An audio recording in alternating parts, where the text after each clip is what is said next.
तो ये जो आज विपक्ष में वो दल उस समय सत्ता में थे, उन्होंने भी ये मामला नहीं निपटाया।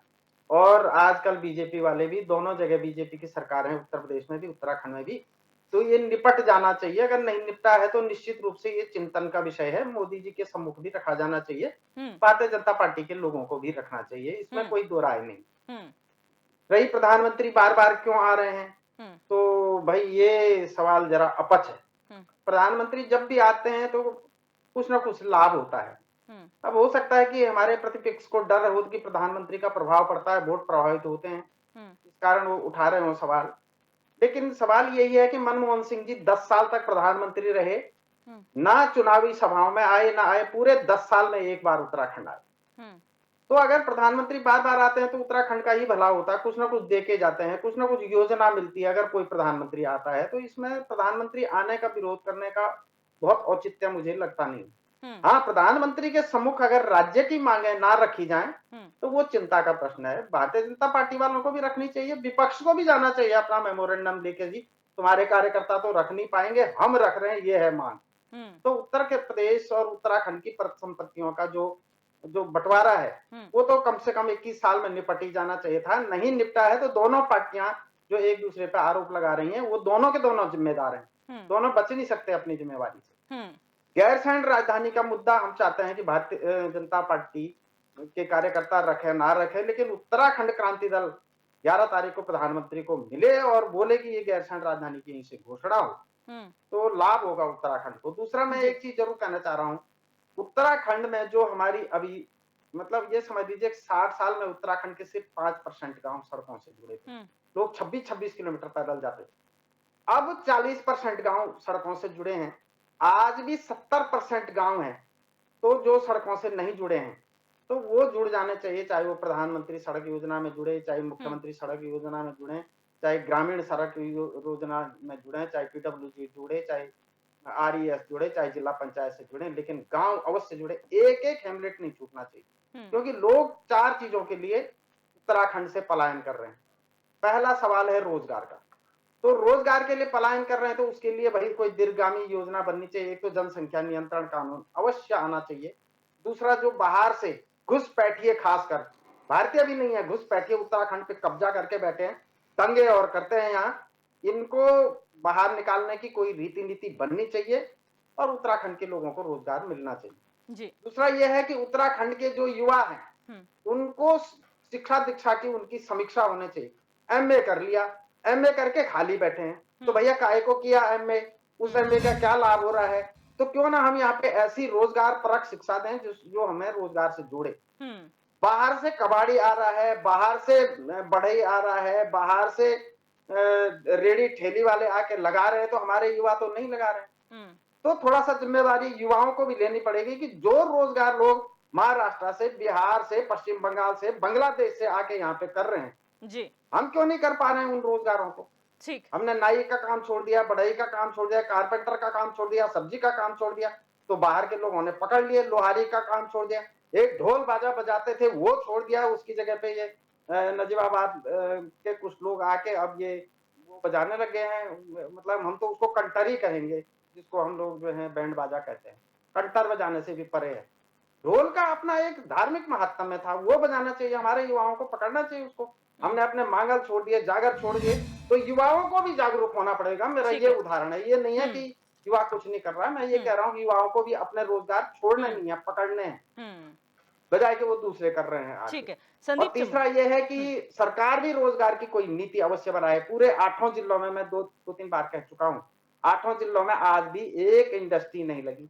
माननीय एनडी तिवारी जी ने काशीपुर में जो है बसाया, हरिद्वार में सिटकुल पिटकुल बढ़ाया, इधर सेलाकुई में भी किया, लेकिन पहाड़ एनडी तिवारी जी भी नहीं चढ़ पाए। खंडूड़ी जी का बड़ा नाम आता है, लेकिन खंडूड़ी जी ने उद्योग के हिसाब से तो मेरे देखने में तो कुछ किया नहीं है, ऐसा उदाहरण है बहुत ज्यादा। तो निश्चित रूप से जो मतलब मैंने 2 मुख्यमंत्रियों का इसलिए नाम लिया कि ये इनका नाम आता है कि इन्होंने काम किया है। तो पहाड़ी 2 भी नहीं चढ़ पाए, और उनका तो मतलब कोई उल्लेख करना उचित भी नहीं है, क्योंकि उन्होंने पहाड़ के लिए रोजगार के क्षेत्र में कम से कम कुछ नहीं। अब हमारी 4 धाम योजना है, उसके लिए जैसे होम स्टे बहुत बड़ी अच्छी योजना है, उसका लाभ भी हो रहा है लोगों को, पर्यटक आ भी रहे, लेकिन हमारे तो आने वाले समय में 2 करोड़ पर्यटक आएंगे, उसके लिए क्या तैयारी है? तो उसके लिए अच्छे हॉस्पिटल बने, अच्छे होटल बने, उसके लिए अच्छा लोन मिले। जो लोग बैंकों में सेटिंग करते हैं उन्हें बड़े बड़े लोन मिलते हैं, हमारे स्थानीय लोग जो हैं वहां सेटिंग कर नहीं पाते, लोन नहीं मिलते, उनके होटल नहीं बन रहे। उनकी जमीन औने पौने दाम पर खरीद के बाहर के लोग अगर होटल बना रहे हैं राज्य से बाहर के लोग, तो हमारे लोग क्यों नहीं बना पा रहे हैं? ये भी चिंतन का विषय है। राज्य में भी नीति इस तरह की बननी चाहिए। और जहां तक अस्पतालों की बात है, तो हम अस्पताल के लिए बड़ा पलायन कर रहे हैं। तो भाई जैसे हमारे देहरादून हमारा स्वास्थ्य का हब है, शिक्षा का हब है। नैनीताल हल्द्वानी में भी कुछ स्वास्थ्य की सुविधाएं हमने विकसित की। तो थोड़ा सा उधर चमोली की तरफ, उत्तरकाशी की ठीक तरफ, है। पिथौरागढ़ की तरफ, लोहाघाट की तरफ भी कुछ ऐसा सरकार करे। प्राइवेट तो इसलिए नहीं जाएगा, वहां वो घाटे का सौदा कौन उठाएगा। सरकार जिम्मेदारी ले, अच्छे अस्पताल 2-4 बना दे भाई इन पर्वतीय क्षेत्रों में, ताकि लोग सारे आके देहरादून के खोपड़े में ना बैठ जाएं, हल्द्वानी के फाइनल खोपड़े कमेंट में की ओर ना बढ़ूं। बैठ जाएं। तो इस पर काम होना चाहिए। मैं फाइनल कमेंट की ओर बढ़ूंगी। संदीप चमोली जी, यहाँ पर चेहरे की बात हो रही है क्योंकि भारतीय जनता पार्टी अभी प्रचार प्रसार सिर्फ एक चेहरे के दम पर कर रही है और आप लोगों पर ये आरोप है कि आप लोगों ने अभी प्रधानमंत्री का चेहरा ही नहीं चुना है। तो वो कब तक होगा, क्योंकि मैनिफेस्टो तो आप जारी कर चुके हैं। प्रधानमंत्री का चेहरा एनडीए गठबंधन का ये तय होने लायक विषय है और निश्चित तय जल्दी ये सर्व सहमति से संगठन और एनडीए, क्योंकि हम एक गठबंधन के रूप में चुनाव लड़ रहे हैं, तो ये सबके साथ सर्वसहमति से ऐसा चुन लिया जाएगा। लेकिन इसके साथ ही साथ अगर देश के प्रधानमंत्री, मैं आपके चैनल के माध्यम से कहना चाहता हूँ कि देश के प्रधानमंत्री अगर 11 तारीख को हमारे राज्य में आते हैं, ऋषिकेश आईडीपीएल ग्राउंड में आते हैं, तो एक प्रधानमंत्री के आने का एक राज्य के वासी होने के नाते मैं स्वागत करता हूँ। लेकिन इसके साथ ही साथ मैं उनसे ये आग्रह करता हूं और निश्चितता ही हम प्रयास करेंगे कि उनसे मिलने का समय इस प्रदेश के युवा को मिले और जो इस प्रदेश की असल सच्चाई है उन्हें ये अवगत कराया जाए कि अंकिता बहन के प्रकरण में कम से कम जब वो कहते हैं कि इस राज्य से मेरा आत्मीय संबंध है, तो कम से कम अंकिता बहन प्रकरण में सीबीआई जांच की जो उसके परिवार की मांग है उसको मानने का काम करें। साथ ही साथ जो रोजगार इस राज्य में यूके SSSC में इनके ही लोगों ने बेचने का काम किया है, उसकी भी सीबीआई जांच कराने की मांग करे, जिससे कि इस राज्य के युवाओं के साथ और अंकिता के साथ, इस राज्य की भावनाओं के साथ न्याय हो सके। ठीक है, दीपक रावत जी, शॉर्ट में फाइनल कमेंट। देखिए, हमारा तो यही मानना है कि 11 तारीख को अगर प्रधानमंत्री जी आते हैं तो निश्चित रूप से बहुत यहाँ की जनता को आशा होगी कि वो यहाँ की जो समस्याएं हैं उनको वो उनका निवारण करें। तो मुख्य रूप से जो मैंने 3 समस्याएं बोली हैं, चाहे ग्रीन बोनस हो, परिसंपत्तियों का बंटवारा हो और जितने भी यहाँ घोटाले उसकी सीबीआई जांच हो, अगर वो इनमें से 2 भी इस प्रदेश के लिए घोषणा कर दें तो इस प्रदेश के लिए बहुत उपकार होगा। आना जाना लगा रहता है चुनाव के माहौल में, अगर उन्होंने 3 में से 2 भी बातें उत्तराखंड क्रांति दल की मान ली तो इस प्रदेश के लिए बहुत बड़ा उपकार होगा। बिल्कुल, मेखुरी जी, शॉर्ट में फाइनल कमेंट। निश्चित रूप से प्रधानमंत्री जी उत्तराखंड आ रहे हैं तो उसका लाभ कुछ ना कुछ जनता को अवश्य मिलता है, भले उनका प्रभाव भी होगा। लेकिन हमारे जो स्थानीय लोग हैं वो क्या मांग सकते हैं, हमारे भारतीय जनता पार्टी का नेता उनसे क्या मांग सकते हैं, हमारे अन्य दलों के नेता भी उनसे मिले और हम अपनी मांग रखें। हमें तो अपनी मांग रखनी भी नहीं आ रही, मुश्किल ये हो गया है। तो निश्चित रूप से सारे दलों को अच्छे से गंभीरता से चुनाव लड़ना चाहिए। खासकर हमारे कांग्रेस के मित्र हैं, उन्हें अपने जो लोग पार्टी छोड़ के जा रहे हैं उनको बनाए रखने की स्थिति में भी मतलब कुछ काम करना चाहिए अवश्य।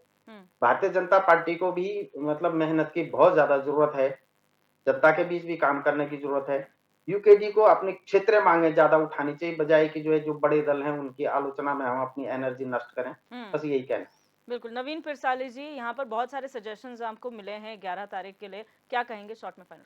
देखिए, मैखुरी जी वरिष्ठ पत्रकार हैं, उन्होंने बहुत अच्छी तरह से बातें रखी और मैं ये बताना चाहता हूँ आपके माध्यम से पूरे उत्तराखंड की देवतुल्य जनता को कि 2024 का ऐतिहासिक चुनाव विकसित भारत के लिए हो रहा है।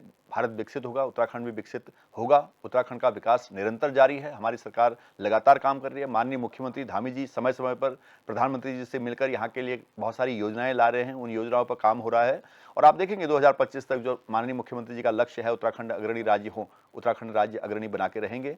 और इसी के साथ मैं देवतुल्य जनता से अनुरोध करूंगा कि आपका आशीर्वाद हमेशा भारतीय जनता पार्टी पर बना रहे। बिल्कुल, आप सभी मेहमानों का इस चर्चा में जुड़ने के लिए बहुत बहुत शुक्रिया। आज हमने चर्चा की 2024 का रण सजा हुआ है, बहुत कम समय बचा है वोटिंग में, ऐसे में तमाम राजनीतिक दल अपनी तरह से प्रचार प्रसार कर रहे हैं। हालांकि कौन दल आगे है, कौन पिछड़ रहा है, किसके प्रचार प्रसार में ज्यादा मजबूती है, ये वोटिंग के दिन पता चलेगा और जब फाइनल रिजल्ट आएंगे 4 जून को तो पिक्चर और क्लियर हो जाएगी कि जनता किसके साथ है। बहरहाल क्वेश्चन आवर में बस इतना ही। आप देखते रहिए HNN 24/7, जुनून सच दिखाने का।